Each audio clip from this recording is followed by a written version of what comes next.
So, with us to discuss this is former spin doctor and ex-MP Alistair Jeremy. Aye, what a load of guff. But don't you think that rousing speech was what the country needs at this moment of crisis? Aye, it's all guff. It wouldn't even have happened if I were in office. We spent £400 billion of the NHS, and the government has spent £399 billion. A shortfall of 17.5 pence. As Dickens said in Pride and Prejudice, happiness is living within your means.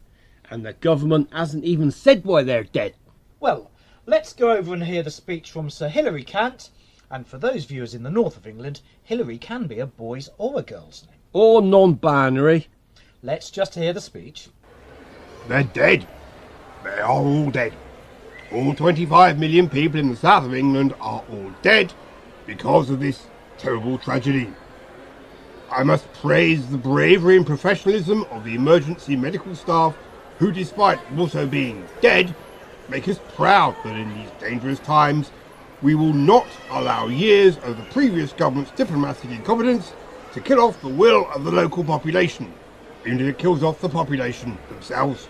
I vow to ensure that their endeavours and their work will live on even after we are all dead tomorrow lunchtime. We shall never let anyone tell us never to say never again.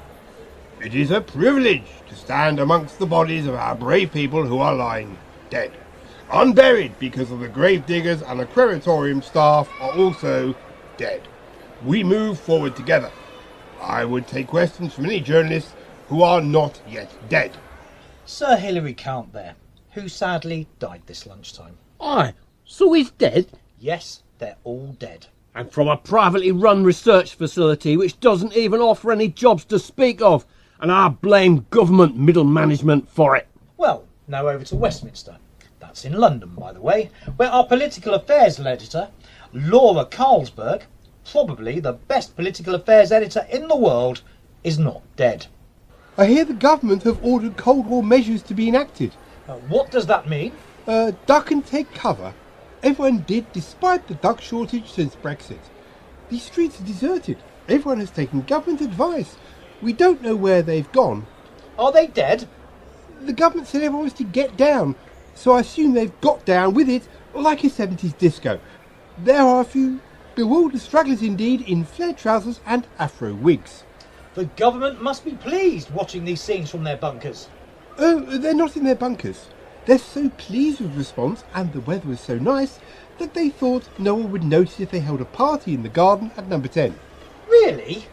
Yes, they forgot to invite some junior ministers, so they leaked details to the media out of spite. And how the government responded to these allegations? Oh, they're dead. They're all dead. Thank you, Laura. Alistair Jeremy. The government dead? Not all doom and gloom then. And how does your party rate your chances of re-election now? They're dead. They're all dead.